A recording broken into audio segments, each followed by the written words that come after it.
My number 4 best chess game of the 1960s has been called the greatest correspondence chess game of all time. It is Estrin vs. Berliner, attributed to the year 1965. The victor in this game, Hans Berliner, is a legend unto himself. In addition to his skills in regular and correspondence chess, he's also a great chess author and a computer scientist who built some of the first chess engines. This game is a full course meal. It has a sharp opening, exciting attacking play, and an instructive endgame. As promised, this game begins with a very, very sharp opening, also one that is instructive and very valuable to beginning and intermediate players. The game starts e4, e5, knight f3, knight c6, and bishop c4. The Italian game, of course, one of the most classic openings, one of the starting openings for many players. Now in this position, we get knight to f6, an excellent move, of course. This is the two knights defense to the Italian game. And now knight to g5. Probably all chess players have at some point seen this move on the board and basically panicked. How can you defend the pawn on f7? I've certainly seen many of my young students completely fail to find an answer here, including playing moves like queen e7 and then giving up the queen here. Now, the right move is pawn to d5, breaking the bishop's attack against f7. And after d5, pawn takes d5. Now here is another opportunity for beginning players to go wrong. The most natural move, knight takes d5, just recapturing here, is bad for two reasons. One is the fried liver attack. You may have heard of it. And of course, this move is very, very dangerous. After king takes, queen f3 check, king to e6. Black does have an extra piece, but the king is on e6, and it is horribly difficult to defend this for black, but black may not be losing. In fact, among master players and better, in this position, instead of playing knight takes on f7, a lot of players even prefer pawn to d4, the lolly attack. In both cases, white has a huge attack and excellent practical chances. In this game, though, black plays the move pawn to b5. This move is like a cannonball to the face if you've never seen it before. Can black really do this? Of course, you're just going to take on b5, and what is this? This is a disaster for black. Except it's not, and actually bishop takes on b5 is a mistake.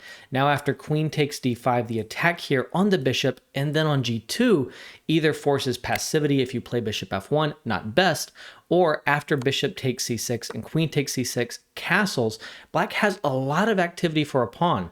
Both bishops are coming out to good squares. Black is going to castle, and the rooks have good files on the b and d file. Black is doing really, really well. Instead, after b5, better is the passive choice, bishop to f1, leaving black with the problems of maybe I'm going to capture here in a moment. For example, after queen takes, knight c3, and then a capture on b5 in a better circumstance with more development, or you have to deal with the fact that the knight is attacked. In this game, black chooses to move the attacked knight, knight d4, pawn c3 attacking that knight, and knight takes d5. Super sharp stuff. Instead of moving this knight, black attacks this knight over here. Now, one really interesting line of many. There are literally pages of analysis on this opening and this game, and I'm going to be condensing it as much as possible. If you try knight takes f7, a really sharp and interesting line is king takes f7, pawn takes d4, queen f3 check, and this looks like a problem here. But after the great move knight f6, allowing queen takes a8, there is bishop c5 and white has difficulties. For example, bishop takes b5, trying to develop that bishop and hopefully get castled, rook e8 check, moving to the square that the bishop just attacked. And after bishop takes, queen takes, wherever the king goes, there is a discovery and the white queen falls and white is totally losing. Very exciting, very dramatic. So after knight takes d5, it's also possible to take here. I'm going to ignore that. You can go deep into that analysis elsewhere if you want. Instead, in this game, we see knight to e4, also a good choice. And now analysis shows that knight e6 is probably black's best bet, But in this game, Berliner's basically always going to pick the most aggressive option. And it's not always going to be sound, but it is going to work out. So queen h4, lunging out with the queen and attacking the knight on e4. If a piece is attacked, don't defend it. Instead, counterattack yourself. That is the philosophy in this game. It's often a very good philosophy. So the knight steps back with knight g3, and again, an attack, not a retreat of this knight. Bishop to g4. Now pawn to f3, attacking the bishop. White is doing well here, although the game remains very sharp. The computer thinks that bishop d7 is best, but that's not what Berliner has in mind. Berliner, in this position, he plays e4, a theoretical novelty. Now, this move is kind of hard to evaluate. Objectively, it's a bit of a mistake, but it's also really brilliant and challenging, and it's kind of responsible for winning the game, so it's also practically really good. I think it's simultaneously an error and a brilliant move, and in any case, it leads to a game that is just a blast to look at. So here, after e4, if you capture the bishop, then black actually does have enough counterplay for a draw. Bishop to d6 is really strong, attacking this knight here, and the knight is in trouble because if it's captured, you won't be able to capture back due to this pin. So king f2, stepping up with the king, and the king is trying to fulfill defensive duties, but then you can go for this check, and best for white is to step back, and you have a weird little perpetual here, almost like a grandmaster draw with a really, really sharp opening variation here early in the game. So, that's not going to happen, but black does have enough counterplay here. In fact, white's going to find better options that do maintain an advantage. Pawn takes d4, accepting the knight and leaving the bishop hanging. Now, after pawn takes d4, there's bishop d6, again going after the knight here on g3. Bishop takes b5 check, picking off that pawn, developing the bishop and attacking the king. The king steps over to d8, and in this position, again, very difficult choices for white. If pawn takes g4, accepting another sacrificed piece, once again, black has a draw. Now, after bishop takes g3 check, h takes, you cannot take here on h1, or you can, but white is better in that position, and it's been evaluated as being unclear or even better for black, but modern computer analysis says eventually white is going to consolidate and the extra minor pieces are stronger than black's rook. However, good for a draw right away here is queen takes g3 check, king over to f1, knight f4, attacking g2. Of course, if the king had not gone to f1 but to e2 instead, knight f4 would have been check and is even stronger. And after knight f4, we see rook g1, forced to defend this pawn on g2, and knight d3. This is a really brilliant move, threatening queen f2 and mate. If you defend with the queen, then there's queen f4, and you're going to lose your queen, as you must block. So bishop takes d3. And after pawn takes, how can black really justify the sacrifices, right? I mean, the queen is coming out. Isn't black just down 2 pieces? Well, the point of knight d3 wasn't actually to recapture. Instead, the knight has cleared the path for the queen to go to f4 check. And it turns out that after queen f4 check, black has a perpetual here. There's no ability to block to get out of the checks. And although the king can dance around between these squares, black always has checks on g3 and g4 and f4, and there's no way to avoid the perpetual. A really brilliant draw. In any case, after king d8, white decided not to be greedy and instead just castled, thinking, okay, I'm good now, I'm not going to be mated, things are all right. But it's not so simple, of course. Pawn takes f3, and again, white makes a good choice. You cannot capture with the pawn because then bishop takes g3 is just crushing. Black is totally winning here. There is, of course, the threat of mate down here, and if pawn takes, queen takes, and king over, then knight f4 is leading to mate on this square. No good defense. Computer says mate in 9 specifically. So after pawn takes f3 and rook takes f3 in this position, we have rook b8 attacking the bishop, and the big question is, where should the bishop go? Where are you going to retreat that bishop? I would encourage you to pause your video and pick your favorite retreating square.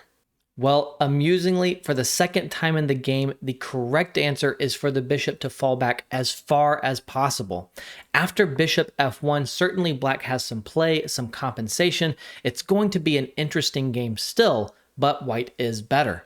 The main point is that you've retreated the bishop, but you're also maintaining the option of the queen recapturing here on f3.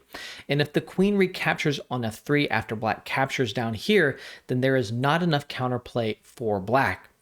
Instead, Estrin made the very, very natural but significant mistake, bishop to e2. And the point now is that after bishop takes on f3, it's not the queen that is recapturing on f3, it is the bishop, and that's much worse because after here, bishop takes f3, queen takes d4 check, and king h1, bishop takes g3. You cannot recapture with the queen because there is no queen on f3, so the h file must be opened, and this is a disaster for white. Black now plays the move rook to b6, super, super strong. Obviously, there is the threat here of rook to h6 and checkmate. d3, opening up this bishop is really the only good way to defend, but knight to e3, cutting off the bishop's defense of h6, threatening rook h6 with devastation. So bishop takes e3, queen takes e3, and now bishop to g4. The bishop is blocking here on h3, but that's not going to solve all the problems. Pawn to h5 first to hit the bishop, and then after the bishop falls back, there is now g5. The trap of the bishop here is winning material. White now plays knight to d2, which is the best try, and now after pawn to g4 trapping the bishop, white is in time with some counterplay with knight c4, hitting the queen and hitting the rook here on b6. The upshot is going to be that black is going to have an extra pawn in the endgame, but will it be enough to win? Queen takes g3, knight takes b6. You don't need to recapture the knight right now. So first you take here and you threaten mate down here on g2. Queen f3, one of the best tries here to stop the mate. Pawn takes g2, queen takes g2, queen takes, king takes, and now you need to capture the knight back on b6. Which capture should you make? Pause your video and try to figure out what Berliner did. The guiding principle here is that the defending side wants to exchange pawns. That is easiest for white after a takes b6. Now, this move is the natural move, the intuitive move. You've probably heard the usually excellent advice that pawns should capture towards the center. They become stronger in this way. However, this is the exception to the rule. And in this case, after pawn to a4, a5 is coming, and one of two things will happen. Either there will be an exchange of pawns, which is going to help white draw the game, or white creates a pass pawn counterplay that again will help draw the game. So to avoid that, Berliner plays the insightful and deep move c takes b6. The unintuitive capture guarantees that there will be no pawn exchanges on the queen side. For example, if pawn to a4, there are a few choices, including pawn to a5, stopping the pawns in their tracks. In any case, no exchanges happen and black should be winning. So, in the game, we see the move rook f1 after c takes b6, going after the loose pawn here on f7. King e7, rook check, and again, white harasses the pawn with rook f1.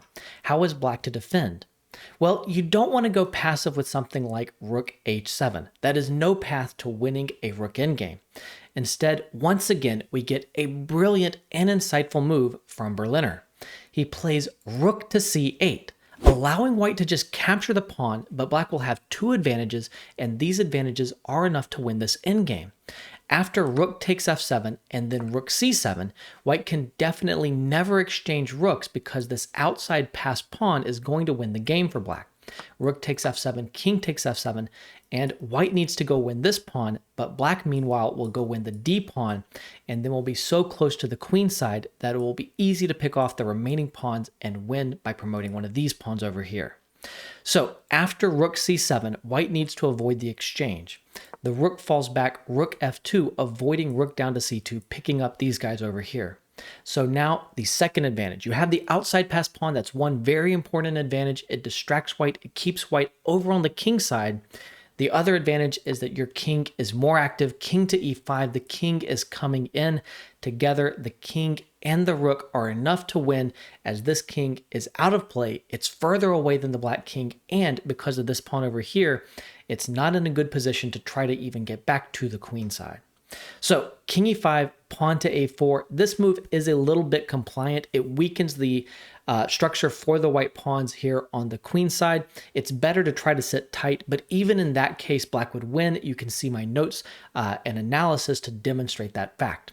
So after pawn to a4, we get king d4. The king is infiltrating pawn to a5, again trying to exchange. Black just ignores it.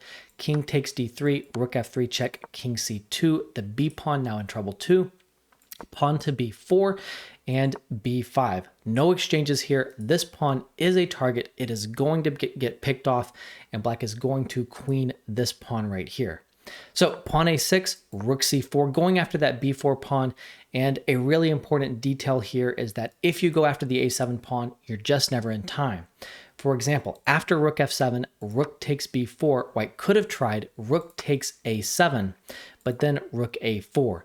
Black's rook is perfectly positioned. It's going to stop this pawn. This pawn is never going to get through, but meanwhile, this b pawn is rolling and it's becoming a queen. And of course, the white king over here is just a spectator. It can't help at all. So the game actually finished here after rook takes b4 with rook b7. This isn't going to change anything, but I guess it might be a little bit trickier in some lines. Rook g4 check, king f3, pawn to b4. Black is 2 pawns up, and this pawn is just going through. Rook takes a7, b3, and in this position, Estrin resigned the game. I really hope that you've enjoyed this game. Correspondence chess has so much depth, and it's really a very aggressive form of chess. You should check out some of the other correspondence games that demonstrate this fact in my best correspondence game playlist that is popping up on the screen as I speak.